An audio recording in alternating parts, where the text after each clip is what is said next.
আসসালামু আলাইকুম রহমতুল্লাহি ওয়া বারাকাতুহু। বিসমিল্লাহির রহমানির রহিম। আলহামদুলিল্লাহ ওয়াসসালাতু ওয়াসসালামু আলা রাসূলিল্লাহ। দীর্ঘ 2 মাস বাংলাদেশে কাটিয়ে আসলাম। গত শুক্রবার সকালে পৌঁছেছি। আর এই ওয়াদি হানিফাতে সর্বপ্রথম আজ আসলাম লাইভ দেওয়ার জন্য। তো আজকে আমরা বিষয় চয়ন করেছি সূরাতুল ইখলাস।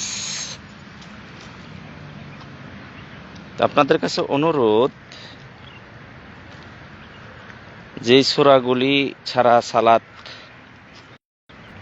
আদায় হবে না সাধারণ মানুষের জন্য, 10টি 12টি বা 20টি সূরা, এই সূরাগুলির যেমনিভাবে তেলাওয়াত করবেন প্রতিদিন সালাতে অথবা এমনিতে সকাল এবং সন্ধ্যায়, এর অনুবাদগুলি পড়া প্রয়োজন। অনুবাদগুলি যদি আপনি পড়েন, অনুবাদগুলি যদি জানেন, তাহলে আপনি অনেক কিছুই নতুন নতুন বিষয় জানতে পারবেন। ইসলাম সম্পর্কে, কোরআন সম্পর্কে, রাসূল সাল্লাল্লাহু আলাইহি সাল্লাম সম্পর্কে, আল্লাহ সম্পর্কে অনেক কিছু জানতে পারবেন। তো সূরাতুল ইখলাস যদি আপনি অনুবাদটা পাঠ করেন এবং এর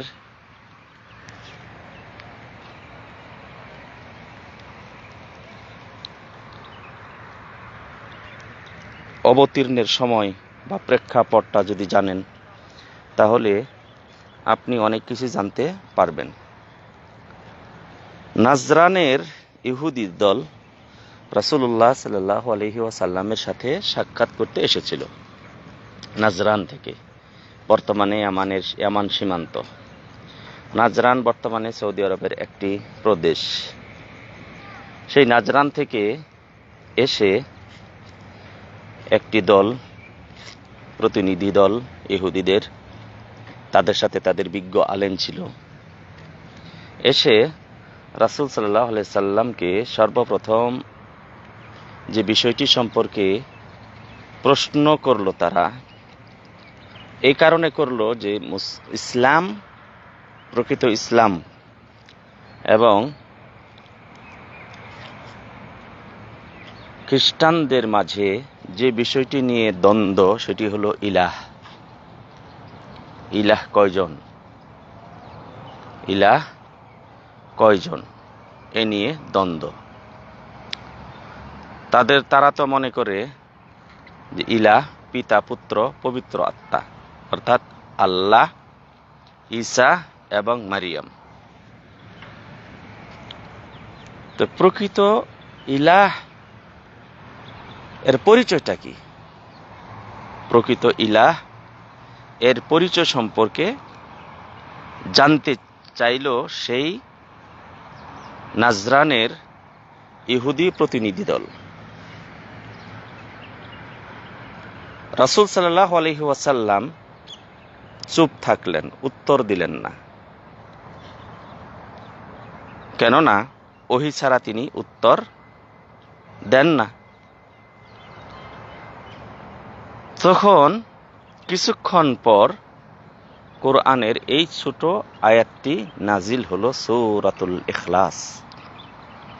আমাদের সমাজে এই সূরার নাম প্রচলিত কুলহু সূরা, কুলহু সূরা, সূরাতুল ইখলাস। যখন আয়াত নাজিল হলো, সূরাটি নাজিল হলো, তখন তারা একটু বিচলিত হয়ে গেল বা ঘাবড়ে গেল বা আশ্চর্য হয়ে গেল। আমি প্রশ্ন করলাম রাসূল সাল্লাল্লাহু আলাইহি সাল্লামকে, এবং তার কাছে তিনি বললেন, কুল, তুমি বলো, তুমি পাঠ করো, তুমি বলে দাও। এটা কেন বলা হলো? তাকে কে বললো যে কুল? তিনি তো উত্তর দিবেন, তিনি বলবেন আল্লাহ এক, আল্লাহ এক অদ্বিতীয়, তিনি মুখাপেক্ষী নন, তিনি মুখাপেক্ষী নন, তিনি কারো পিতা নন, কারো সন্তান নন, এবং তার সমকক্ষ কেউ নেই। কিন্তু কুল কেন বলা হলো? অবশ্যই এই সূরাটি যে তিনি পাঠ করলেন তার পক্ষ থেকে নয়, এটি আল্লাহ রাব্বুল আলামিনের পক্ষ থেকে অবতীর্ণ একটি আয়াত। আমরা যে প্রশ্ন করেছি এই প্রশ্নের উত্তর আল্লাহ রাব্বুল আলামিনের কাছে রাসূলুল্লাহ সাল্লাল্লাহু আলাইহি ওয়াসাল্লাম প্রার্থনা করেছেন, চেয়েছেন যে আল্লাহ তাআলা এর প্রকৃত উত্তরটা দিয়ে দিবেন। তাই আল্লাহ তাআলা মুহাম্মদ সাল্লাল্লাহু আলাইহি সাল্লামকে বলছেন, তারা যে প্রশ্ন করেছে আপনি বলে দিন, আপনি বলে দিন আল্লাহু আহাদ, কুল হুয়াল্লাহু আহাদ, আপনি বলে দিন।